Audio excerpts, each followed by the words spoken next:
I'll be honest. When I think of Chinatown, I don't think of Houston.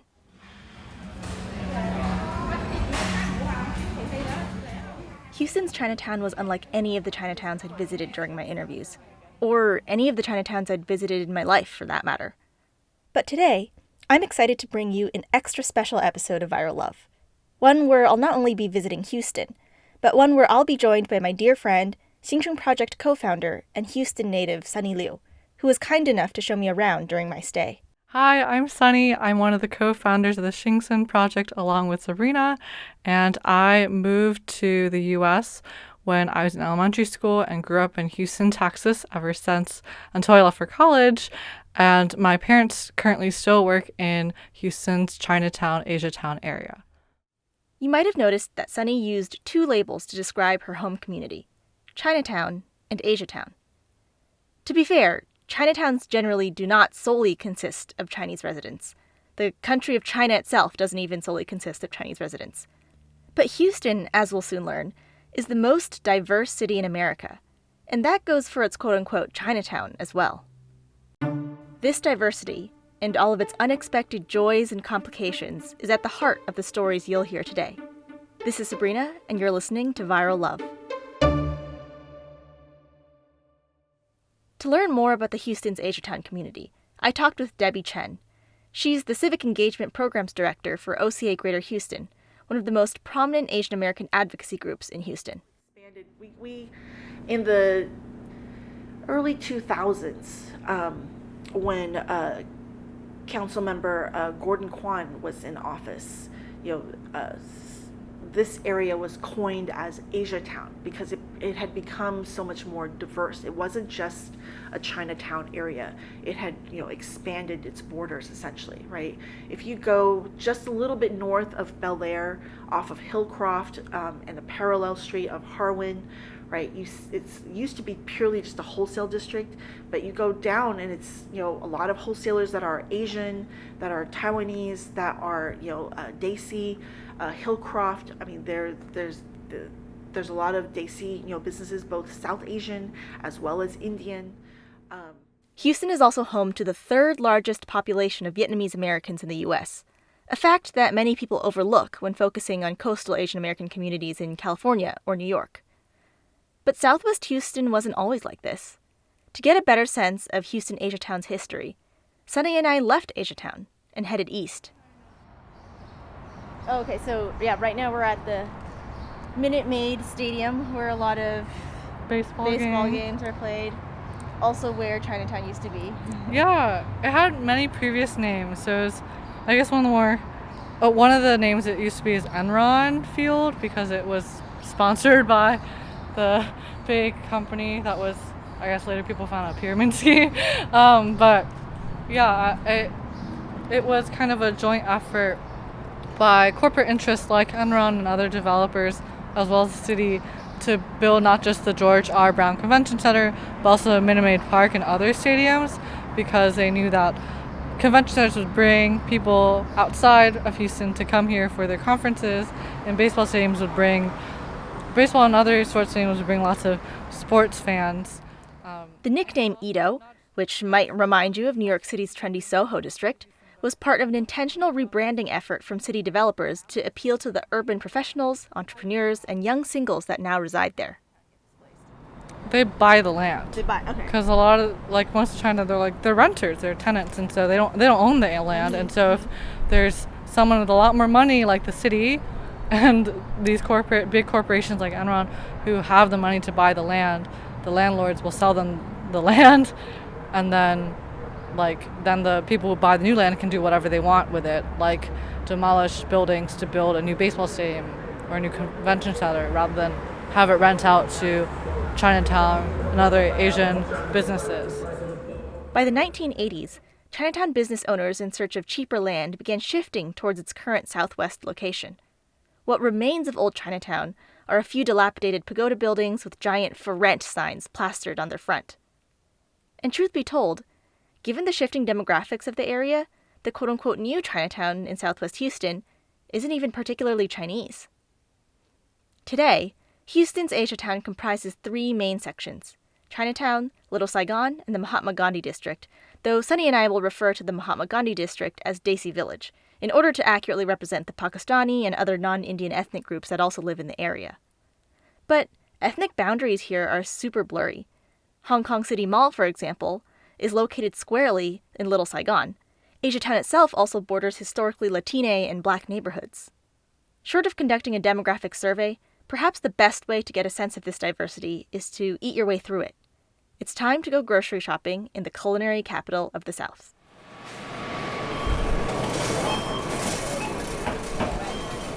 Here we are, Fiesta! First stop, Fiesta Mart, a Texas-only grocery store chain that primarily caters to Hispanic and Latine populations.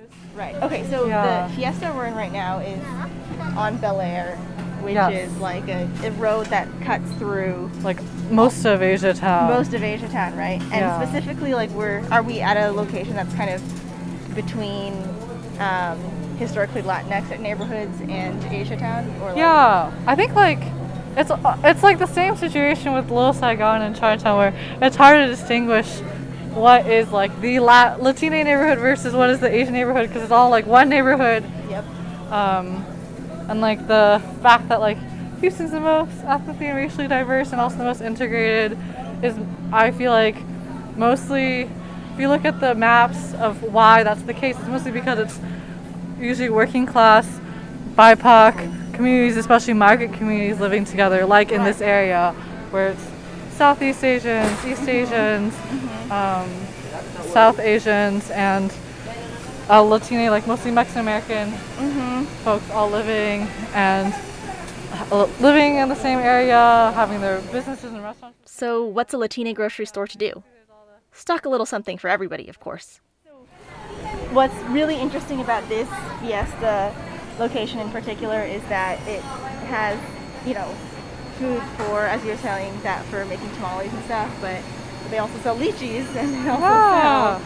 I can't figure out that fruit's name. Yeah, there's other fruits that you would typically only find at Asian grocery stores. Yes, and like, so for example, like they also sell like bolillos, like the Mexican bread that is often used for like Mexican sandwiches. But my family, I remember, like sometimes would make like our own rendition of banh mi's using this bread, because it's cheaper than French bread, and it's here. Yep.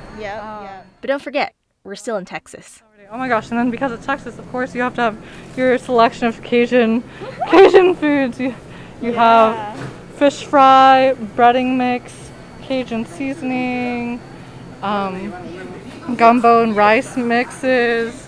Perfect. Yeah, and crawfish boil mixes. Come to Houston, come to Fiesta. Exactly. Drive another few miles and you might come upon Viet Hoa, a distinctly Chinese-Vietnamese grocery store. Like it looks like all of their signs are in English, Chinese, and Vietnamese. Yes, and the original founder and owner identifies as like Chinese Viet, like someone whose family is of like Chinese descent, but grew up in Vietnam before coming to the U.S. Here's the owner himself on the news. Viken San and his family's journey to Houston wasn't an easy one. My parents descended from China, so after the World War II, they migrated to Vietnam, and after the fall of Saigon, everybody tried to escape. In 1982, he reunited with his family here in Houston. We are actually immigrants from Vietnam, so Chinese from Vietnam. Sun's immigration background, having an ethnically Chinese family that migrated to the States from Vietnam, which some call being Chinese Viet, is pretty common in Houston's Asiatown community.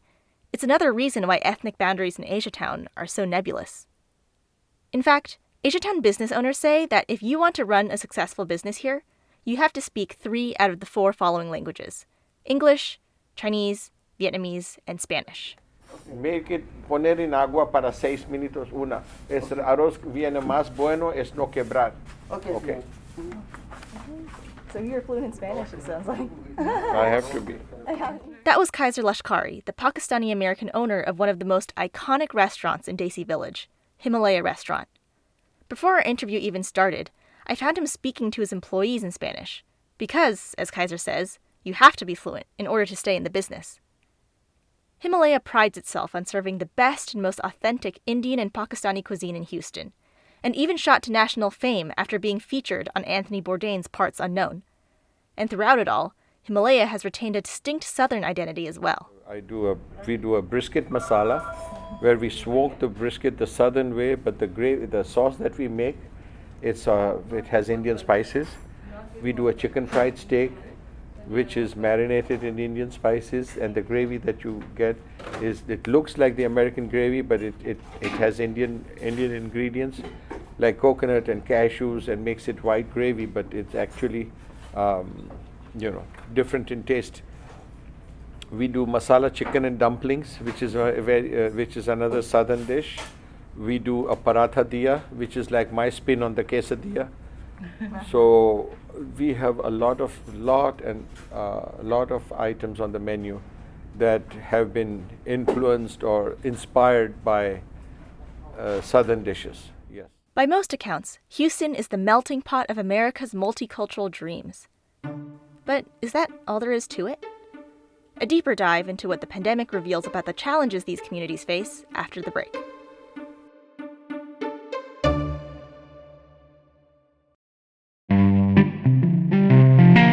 This episode is brought to you by Viet-Cajun crawfish, the only Asian fusion food that wasn't forced into existence by enterprising white restaurateurs. Featured by the likes of David Chang's Netflix show Ugly Delicious, Viet-Cajun food is a uniquely Houstonian innovation that really started taking off in the early 2000s. I think one of the most exciting things happening in Houston is the Vietnamese Cajun. And it sounds funny to people, but when you think about it, I don't think you're doing anything other than making Vietnamese food, right? Because it's that seamless. Yeah. You know that among the Vietnamese population of Houston, a large number of them identify as Chinese Viet because they came from the second wave, known as the quote-unquote boat people. And a lot of them were part of the Chinese diaspora in Vietnam, and mostly from like South Vietnam, often from rural families, less educated, less wealthy families in the first wave. And a lot of them ended up in the South, especially along the Gulf Coast, like here, because they were like, oh, like there's already industries like fishing, crabbing, shipping that we know of back home, and we can do them here on the Gulf Coast too. And in the process of settling into a new home, something new emerged. Traditional boiled Cajun crawfish, but infused with garlicky, buttery deliciousness. The whole thing that separates Cajun crawfish from Viet-Cajun crawfish is the garlic butter. It's a French signature. Really, after that, I don't think Houstonians ever looked back. As much as we had liked Cajun crawfish, we liked Viet-Cajun crawfish even better. And Vietnamese Cajun food seems like it was something that started just kind of naturally, because a lot of the Vietnamese population that did live in Louisiana or along the Gulf Coast, in this kind of area, Houston, New Orleans, Louisiana, their cuisines kind of just ended up mixing with the Cajun cuisines there. And so some restaurants like Crawfish and Noodles, Cajun Kitchen, and many others in Houston started springing up that melded the flavors of Vietnam and Cajun food together. It's delicious. It's so good. Yeah, and so good. And made even better by the fact that Viet-Cajun establishments will also offer spicy pork basil fried rice and blackened shrimp pasta, just in case the crawfish itself isn't enough. Crawfish and Noodles, please sponsor me.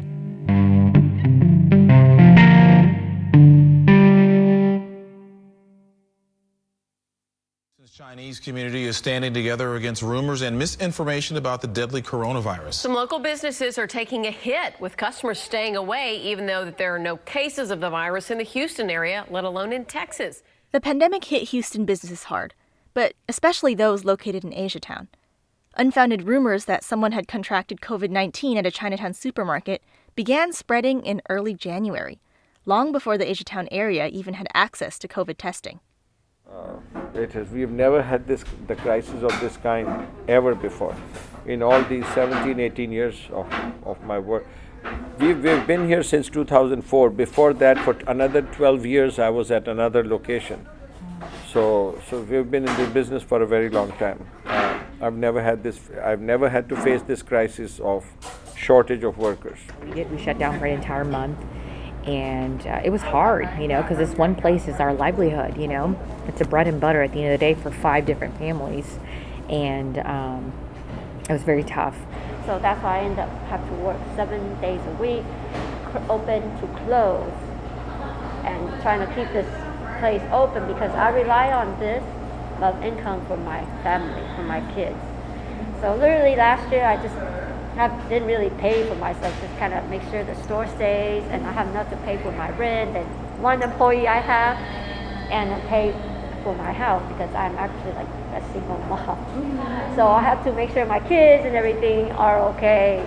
We just heard from 3 local business owners. Kaiser, who we just heard from earlier, Sharon, whose family currently runs the Indian bakery Raja Sweets, and Annie Hu, the owner of Teacup Cafe. Annie in particular has felt the pressure of weathering the pandemic, not only due to xenophobic avoidance and lockdown, but also because the Asiatown restaurant landscape is changing. As local businesses close and struggle to make rent, franchises are moving in. It's kind of hard when you just have to be promoting yourself. Yeah, especially because these franchises are names that are recognized nationally, internationally. Yes, and then people gonna just go straight. People just gonna straight go to the franchise, and then you're stuck. And business owners aren't the only ones noticing. Houston residents are too. The older ones, usually the ones that close down, are usually one of the really old ones where, if you know type thing. And the new restaurants that come back up are more in and hip. So that's why they start coming back up, because people like to go to them because they're very in and very hip, and the aesthetic is very pleasing, so that you could take pictures and stuff. For sure, it's just a lot of small businesses like you said, if you know type little mom and pop shops that are closing down and getting replaced by big franchises. That was AJ and Miguel, 2 OCA interns and Houston natives who work closely with Debbie. We'll hear from them later. But first, there's actually one place that has done pretty well for itself during the pandemic. Okay, so right now we're on Belair Food Street. Well, yes, which is the name of a plaza, not really a whole street. Yeah. And it's been recently built and developed. It used to just be empty land, and now it's become a really popular place for national and international chains of Asian cafes and food and dessert to come have a franchise location here. I think they see that, wow, there's a really big Asian population in Houston, and Chinatown is starting to become almost a tourist destination for non-Asian Houstonians too, so why don't we set shop here? And it has really worked. So hard to find parking here! Yes. Belair Food Street is a bustling hub of mostly national franchise locations, the exact type of business that has been out-competing shops like Annie's. What's particularly tricky about this situation is that both Annie's Cafe and the latest location of a trendy brown sugar milk tea shop are quote-unquote Asian or Asian-owned businesses. And so while Asiatown has received increased attention during the pandemic, well-meaning outsiders often don't differentiate between homegrown and franchised businesses, and attention ends up being diverted from those who need it most. How do you personally feel about sort of a plaza like this where there are local businesses here, there are also international chains here, and it's increasingly attracting a non-Asian clientele? How are you generally feeling about that shift? Yeah, I guess it's complicated. For example, when I've talked to other Chinatown workers or especially business owners, a lot of them are at first were so excited that this plaza was getting so much attention because they're like, oh my god, it's bringing business to Chinatown. But I think that then the trouble becomes, for example, during the pandemic, newspapers being support all these giant chains instead of the local businesses, rent going up, and these national chains being able to afford them in a way that the local businesses are not. And I think it also is a little difficult because it's a little difficult for me to feel completely comfortable with the shift when a lot of the attention of quote unquote Chinatown, Asiatown gets directed to this plaza, when most of the, like, not all of the plaza, but a lot of the plaza is not even like local Houston, Chinatown things. What does the future of Asiatown hold? It's possible that we don't have to look any further than the plazas of Katy, a nearby suburb 30 minutes west of Houston's Asiatown. We're now in Katy, Texas, is that correct? Yes, Katy is a suburb of Houston with a large Asian American middle to upper class population. Mm-hmm. This Chinatown, Asiatown was specifically developed in Katy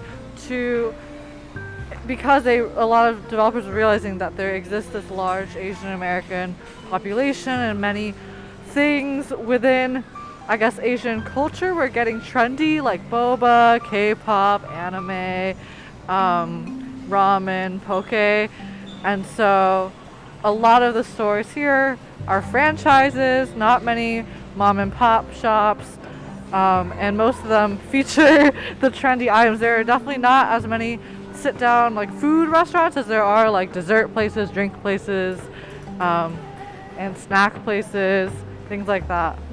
Right, so this plaza... And perhaps unlike the patterns of gentrification happening in Oakland and LA, or the gradual transformation happening in Houston proper, this was a vision of Asiatown that was completely intended to be this way from the beginning. Built from scratch, you could say. It's like, I think something interesting you said was that this place was not necessarily pushing out anyone. No, it was like... it's just empty land. Right, and it was specifically very recently developed in order to, like, create a plaza like this. Yeah. Where it's mostly franchise trendy Asian places. Things. Yeah. Mm-hmm. Yeah. Some of the non-food items are that we just passed before we got here next door to H Mart, a K-pop and stationery store. Near here, there's also many like Japanese chains, like a Japanese bookstore chain, as well as Daiso. And the Japanese bookstore chain sells a lot of manga. Mm-hmm. And so it is really, in my opinion, just all the things that are like Asian and commercialized and popular, mm-hmm.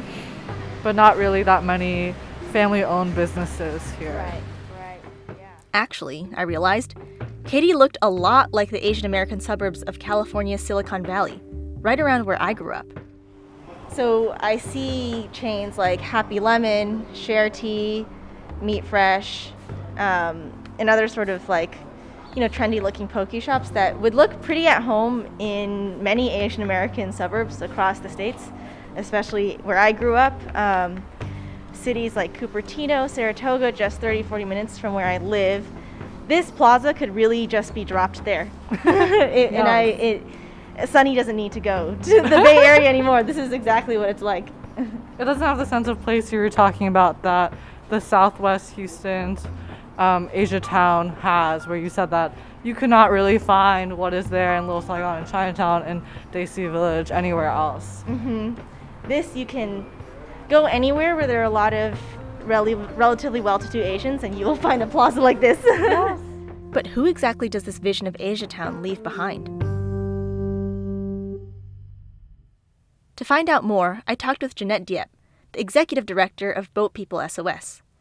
Boat People SOS, or BPSOS for short, is a nonprofit that serves Asiatown's Vietnamese and Asian American community by providing legal services, domestic violence services, literacy, health programming, senior programming, civic engagement, and disaster recovery.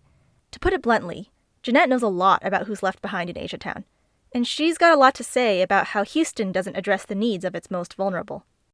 Yeah, I think, when you talk about resiliency, I think it's kind of like you get tired of hearing it, but it's we have to bounce back. You don't really have a choice, right? Yes. And so, going through a pandemic and then a winter storm, and it's been tough, to be quite honest. One thing that Jeanette's been thinking about a lot: language barriers. Or, in other words, how we sometimes actually don't know what's going on in Asiatown communities because we're missing what they're trying to tell us. Pandemic or not, Jeanette says it comes down to language barriers almost every time. Take the example of Boat People SOS clients attempting to apply for health insurance coverage. Like for instance, people trying to apply for coverage, right? And they said, just go to the Health and Human Services website, create an account, and apply for Medicaid, Medicare, co-card, whatever the health coverage that is. Okay, you make it sound so simple, but for someone who doesn't, understand the language, how do they navigate that? This isn't to say that there isn't any in-language help at all, but there's a reason why BPSOS continues to exist. When BPSOS clients use existing interpretation services to interact with their healthcare providers, it's as if the service didn't even exist in the first place. The interpreter doesn't really interpret what our client needs are. We can be on the phone an hour and a half, and then the client cries afterwards saying that, but that's not my question. They didn't answer my question. I was like, it's like, what? But what could be more important than being able to navigate the healthcare system, being able to get vaccinated during a literal global pandemic? Yeah, and a lot of them told me that I call the number that says if you can't register online, just call. And they're like, but no one picks up, and they said, I drove by the place too, and they won't let me in. I was like, so you can imagine, honestly, they really try to get the resources. But when that happens, that scene, you were so frustrated and in tears, it's like no one wants to help me, and what do I do? I did everything that I could do, and I still can't get the vaccine. And so can you imagine hearing that, that frustration and everything? It makes it even worse because they can't speak English, right? And it's like, well, how do I leave a message? It sounded like you said to leave a message, but like I try to say some English words, but I was like, but I don't think they're gonna understand me. And then they haven't called me back. And I was like, okay. And so that's the frustration of it is that I feel that they feel that your community is not trying, and it frustrates me. Like, how can they try when you guys don't even give them resources? There is, of course, no one-size-fits-all solution to the violence that Chinatowns have faced during the pandemic. But maybe one good place to start is making sure that the specifics of each community's narrative aren't lost in the rush to diagnose a problem. So, what are people doing about it? Hi everyone, nice to meet all of you. My name is Audrey. I use she, her pronouns, and I'm a community organizer at OCA Greater Houston. Currently, I head our college affiliate program, which is really our way of getting connected to college students on campus.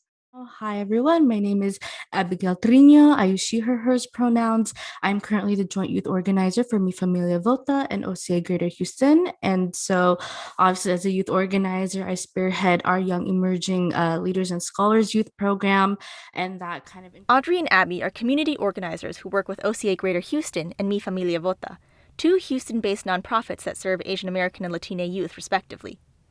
And as two people who work closely with local youth, they say that Asiatown businesses aren't the only thing changing about Houston during the pandemic. I think the last year and a half has been, I would say, pivotal, I would say difficult, and I would say eye-opening for a lot of our youth. I think young people these days are exposed to so much just because of social media, right? The way that they're getting news is so rapid and so much faster than how I was getting news growing up. AJ and Miguel, the two OCA interns we heard from earlier, are two young people who are at the forefront of political change in Asiatown, even if they didn't necessarily expect to be. In addition to her leadership with OCA, Debbie also runs a hot pot restaurant called Shabu House in Asiatown. It all started when Miguel was looking for a job and Debbie's restaurant was hiring.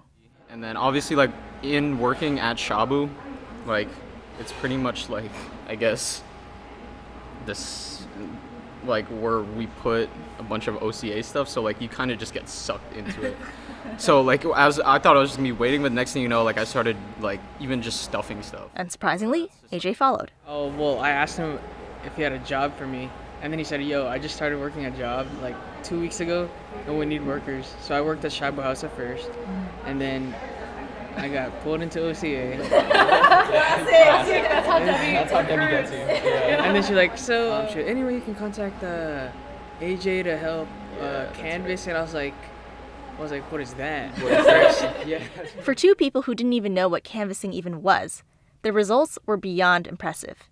In addition to massive census outreach efforts, they single-handedly increased voter registration in Sugar Land, Texas, by 15%, mostly by carrying giant bags of informational flyers all throughout the area. So you kind of just bring like material, whether that's like voter registration, census information, hurricane preparedness stuff. So it was just a bunch of different stuff. And yeah, it was a lot of like bags that we had to do. So, and it's not like we had a machine to like stuff these things. Like it wasn't. No, we had a machine. Yeah, it was like human machine. We had a human. Debbie emphasizes that OCA's outreach didn't really care about who exactly was on the receiving end. Getting information out to as many people as possible in the community was key. We, dropped 221,000 doors. We were the only group that went into, apartment complexes where we hit almost 100,000 doors, 2 times. And we hit every door, not whether it was an Asian door, just every door, because it was so important that everybody got counted for the census. We distributed, flyers about the eviction moratorium. We've distributed information about COVID, just to really try and help people. Audrey and Abby's organizing work similarly spans diverse populations in Houston. But they say this is only natural, given how integrated the communities are. I think if you go down Belair, you're going to see not only Asian-owned businesses, but you're also going to see Latinx-owned businesses. And so I think as far as, an organic chemistry, like, I think I am imagining, at the start, obviously each respective organization has their pillars or their mission in mind. And again, as community organizations, we really just kind of meet the community where we're at. And so when you look at that respective area, you're going to see, a lot of POC living in the same community. And so I think physically you can't just exclude the other. API community and the Latinx community are going to be combined the biggest majority in Texas, which is really wild to think about. And I think it's a trend overall in the US, right? People of color by the year of 2044 are going to be the majority. And I think that means we have to closely work together, even more closely than before. And also realizing that, so much of our struggles are tied together, and we're more powerful if we work together. And this is coming, I'm not originally from Houston, so I'm from New York City. And so I've always grown up with I think the history of Asian American organizations in New York City and California are so cemented, right? Just because of our patterns of immigration, right? Asian Americans first settled in the East and the West. And I think that with the large and recent immigration of Asian Americans in the South, especially in the numbers that we've been seeing, like, I'm just really excited to see what is going to happen in the next few decades in terms of this growing and really growing radical Asian American movement in the South.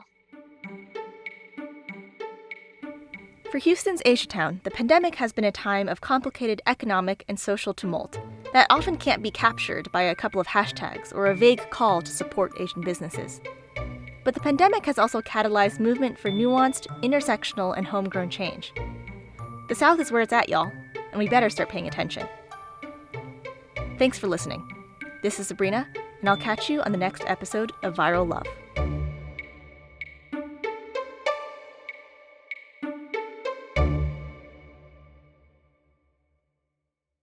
For every story I've told in these episodes, there are a million more that I couldn't include. Special thanks to every person I interviewed and every person who helped me along the way in each city I visited. Their stories informed the writing of this podcast, even if they didn't make it in. In Houston, that was Sunnie, Debbie, Audrey, Abigail, Jeanette, Kaiser, Sharon, Emily, Aileen, Ren, Arissa, Annie, AJ, Miguel, and many more. This episode was written, recorded, and produced by me, Sabrina, and edited by both myself and Brendon Lin. Theme music was composed and performed by Mark Fish. Additional audio was sourced from Blue Dot Sessions and Tremolo Productions with Netflix. This podcast was produced as a part of the Xin Sheng Project, a digital initiative that publishes alternative, progressive perspectives on the most widely circulated issues on WeChat and among the Chinese diaspora. To learn more, visit www.xinshengproject.org. That's www.xinshengproject.org. Viral Love is made possible by funding from Projects for Peace.